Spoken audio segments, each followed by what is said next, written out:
paghanga, pagkayamot, at pagkasabik. Damdamin hindi masambit, sulyap na may pag-ibig at walang buwang sa bibig. Iluluha na lang ba o sa liham ilalakip? Here we are, face to Lihim ng liham. 'cause there's nothing I can do to keep from loving you. Lihim ng liham.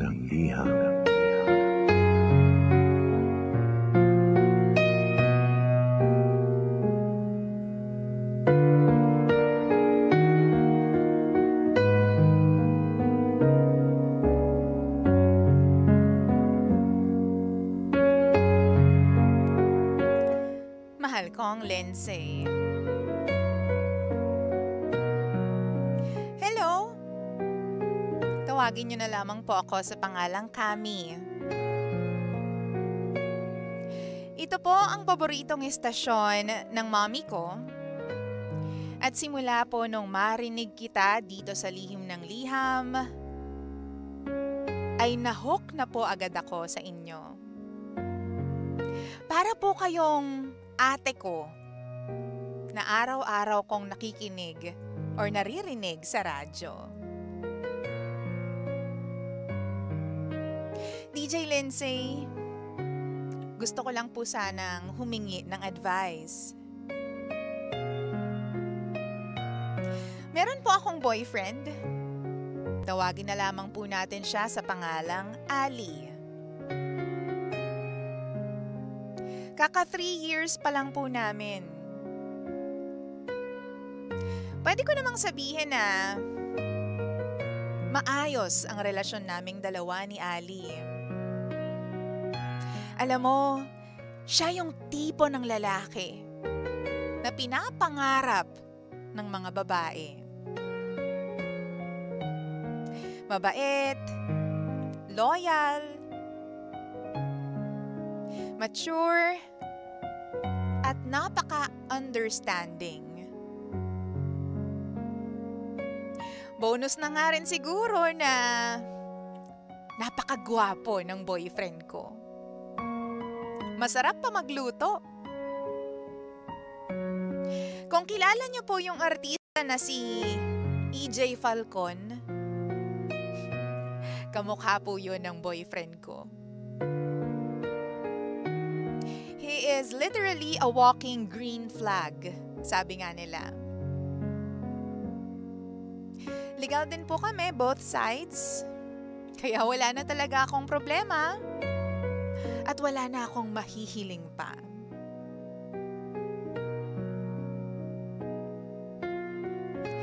The only dilemma is, ako. I am a midnight rain, sabi nga ni Taylor Swift. Unti-unti na akong bumibitaw, Lindsay. At hindi niya yon napapansin. Matagal na po akong ganito. Unstable. Hindi sigurado sa mga gusto ko. Papalit-palit ng desisyon. But still, nag-hold on pa rin po siya sa akin. He still pursued me. Kasi ang sabi niya sa akin, pangarap niya raw ako.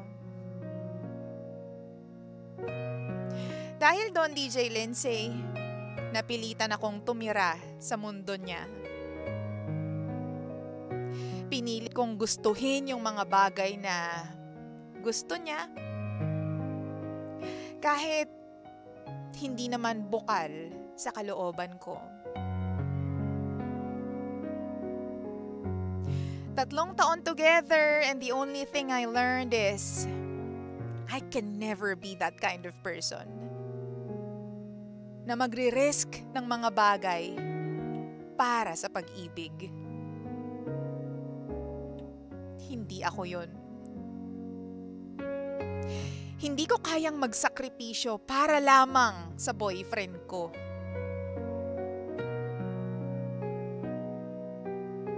I want to break up with him.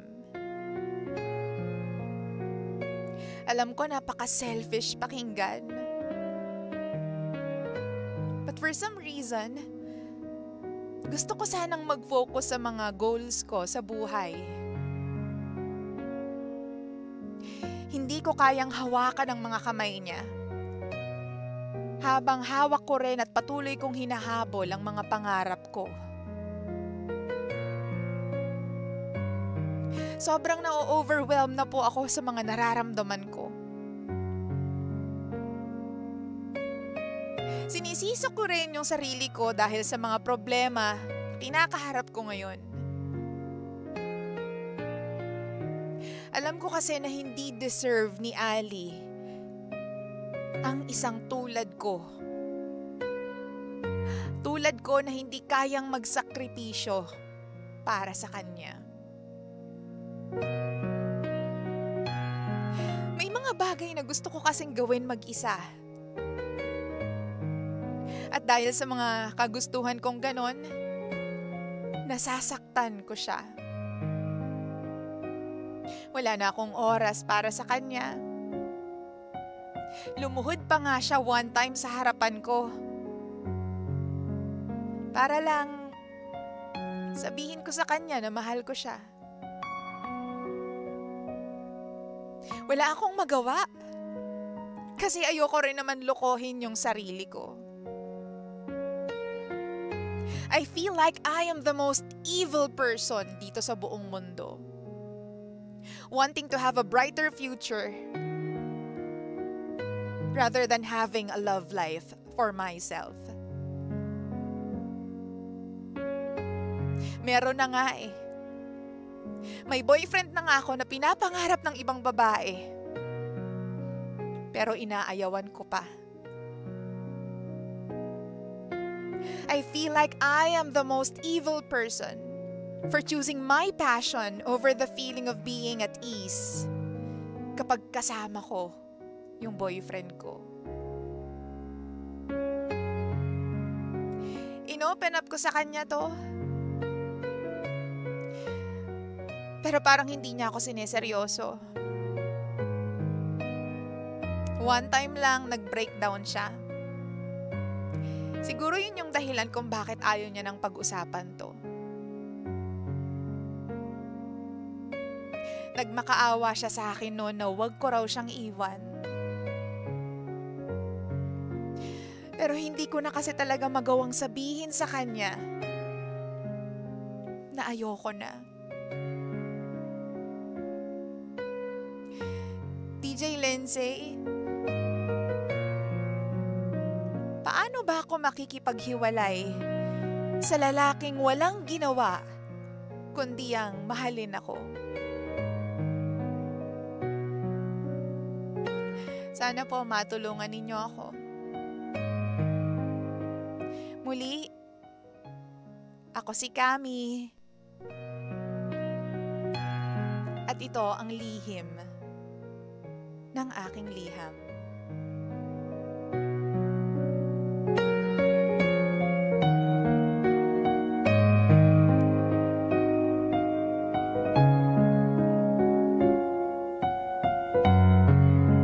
Lihim ng liham.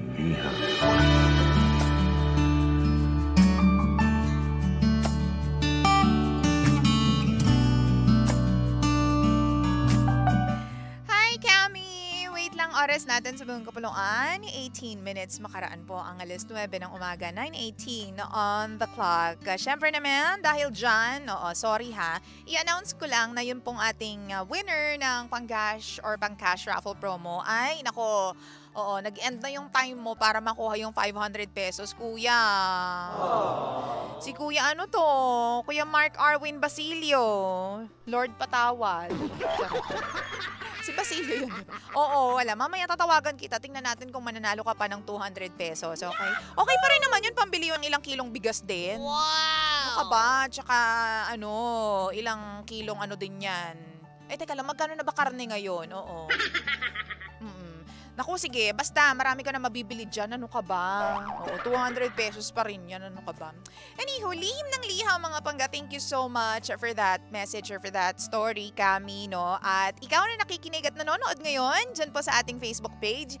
Thank you so much for sticking with me. Ako pa rin po nag-iisang girlfriend mo sa radio. My name is Lindsay. Lindsay. Live na live po tayo ha. Kaya naman kung maaari po, talaga naman pong pakikiliti naman po dyan. Yung pong share button para po mas marami po tayong ma-reach.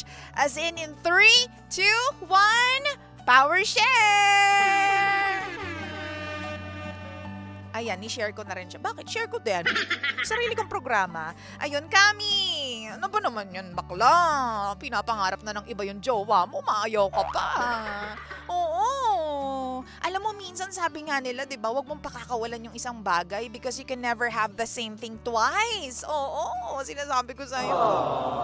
Hindi ko rin maintindihan kung bakit ayaw mo sa kanya. Oo, I do understand na may mga bagay ka na, alam mo yon, tayong lahat naman, no, may mga bagay tayong gustong gawin alone at hindi tayo magiging effective kapag meron tayong kasama or meron tayong, alam mo yun, someone na nasa side natin. No? May mga bagay at may mga oras naman talaga na ganyan. Pero kasi, para sa akin lang girl ha, how can you not love a person na walang ibang pinakita sa'yo kundi purong pagmamahal at pag-unawa, di ba? Wow! Siguro sasabihin ng iba, Jalen, hindi mo kasi pwedeng ipilit yung isang bagay na wala talaga in the first place eh. Totoo naman yan. Hindi mo naman kasi talaga pwedeng ipilit kapag hindi mo nararamdaman yung spark dun sa isang tao or yung magic dun sa isang tao. You can't force it eh. Pero kasi baka naman nabibigla ka lang sa mga desisyon mo, di ba? Oo, i-rethink mo yung desisyon mo, i-rethink mo yung mga bagay-bagay sa isip mo. Baka naman sumasabay lang itong love life mo doon sa ibang mga problema mo, di ba? Baka naman overwhelmed ka lang sa isang field ng buhay mo, sa isang department ng buhay mo, di ba? Tapos, dahil, alam mo yon, kumbaga feeling mo sumasabay itong love life mo, feeling mo lahat sila overwhelmingly problematic na. Wow! But it's not like that. Bakla, wag mo sayangin. Baka mamaya magsisi ka sa huli, di ba? Hindi naman natin gustong magsisi sa huli kasi wala naman talaga nagsisisi sa unahan. Sa umpisa. Oo. Para sa akin lang, i-rethink mo yung mga bagay-bagay sa isip mo, yung mga desisyon mo. Kasi di ba, ikaw na rin nagsabi, paano mo hihiwalayan yung lalaki na walang ibang ginawa kundi mahalin ka, intindihin ka, ibigay lahat ng gusto mo, di ba? Ay, naku, mahirap talaga yan. Alam mo, di ba, ang katotohanan ng buhay, mas maganda at hindi naman mas maganda sa mga naugali ko. Mas mahirap magkipaghiwalay sa lalaki o sa babaeng mabait. Di ba? Totoo yan.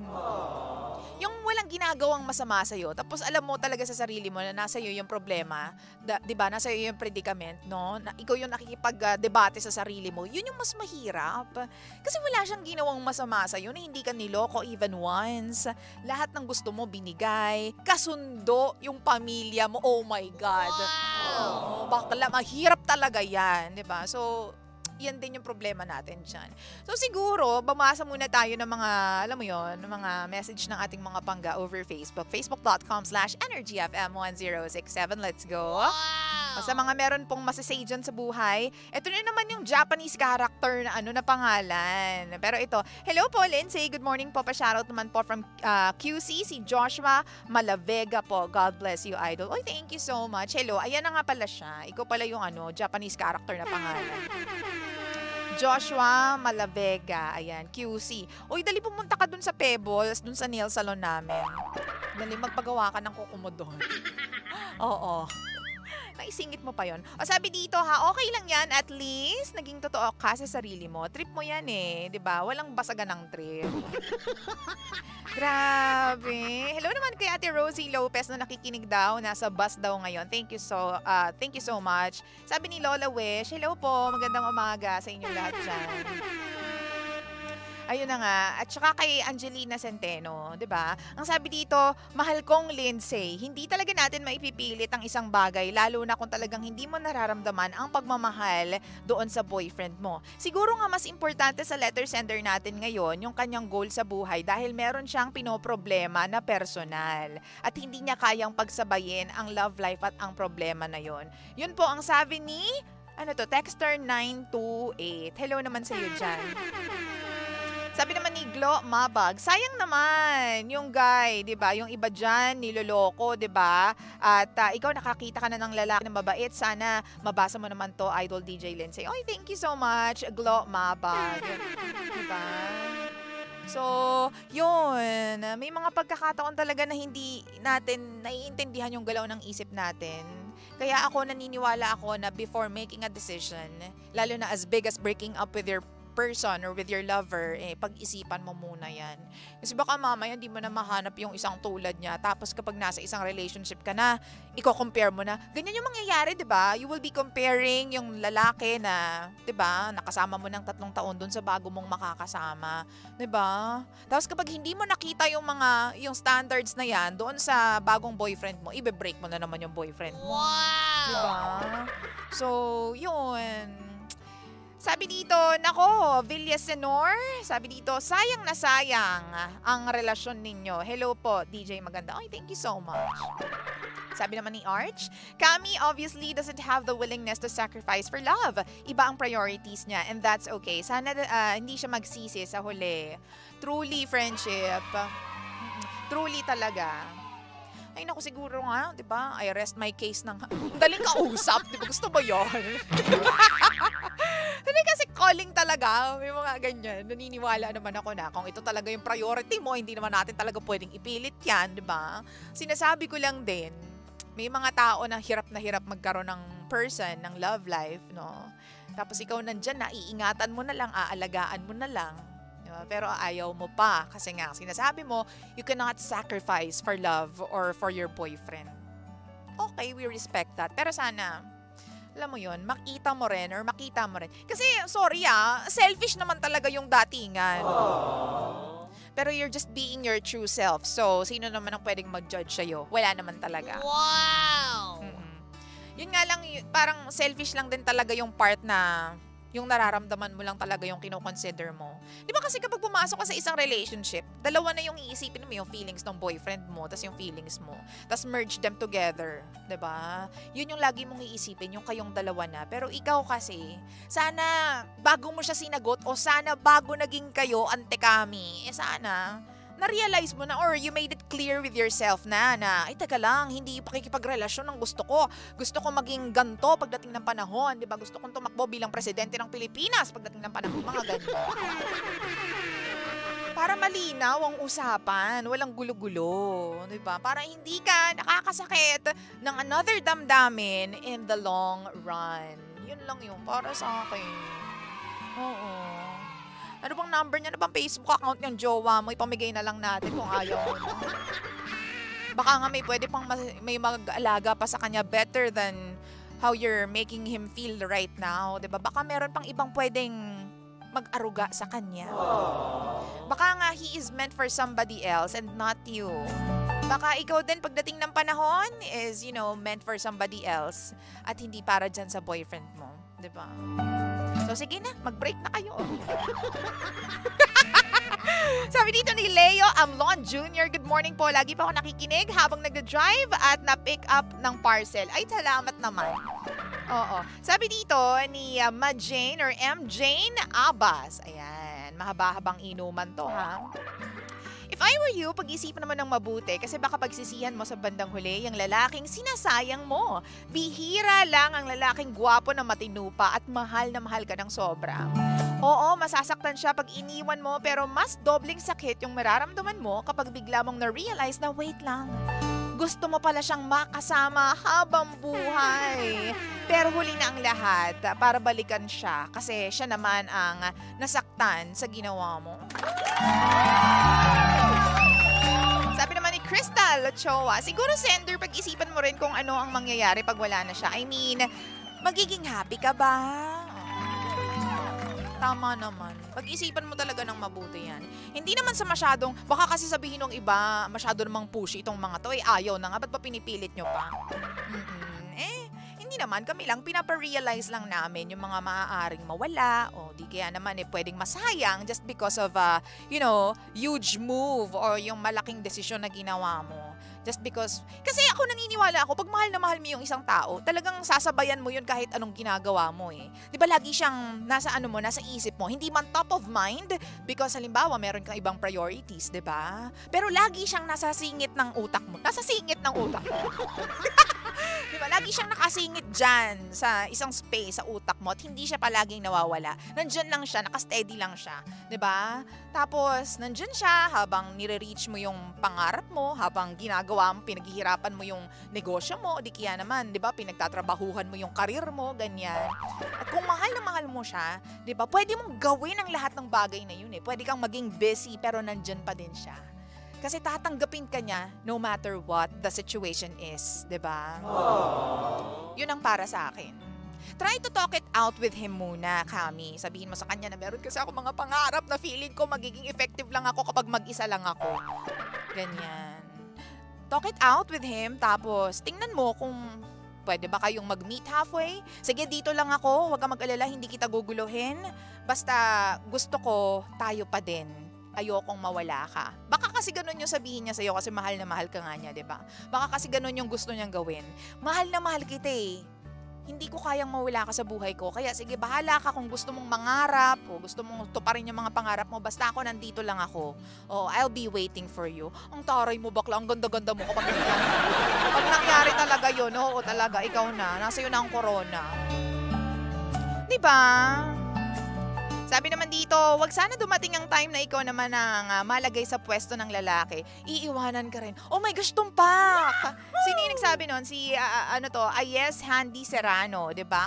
Oo nga, kasi baka mamaya dumating yung time na, sige, tingnan natin ha. Okay, nakipag-break ka ngayon dito kay Pogi. Tapos, wag sana dumating yung moment na ikaw naman yung in love with another guy. Tapos itong guy na to, isasabihin sa mukha mo na, I cannot sacrifice for you. I cannot make, sacrifices for our relationship. I am sorry. I have to do this alone. Nang wala ka. Kaya ko to nang wala ka. Hindi kita kailangan. Kasi parang ganun eh, di ba? Sana hindi ka malagay sa ganyang posisyon. Tama yung commenter natin. Ang oras natin sa buong kapulungan, mahal ko panggako baby ko, ay 9:31 na po ng nagmamagandang umaga. Kami, once again, rethink your decisions. Yung mga bagay-bagay na iniisip mo sa buhay, please. Think of it, 100 times bago mo siya bitawan. Kasi ayaw natin ng lifetime damage, 'di ba, sa buhay mo? Ayaw natin makasakit ng tao. Pero still, if yun ang decision mo, kausapin mo siya ng maayos. Be true to him. Be true with yourself. Ikaw ang pinangarap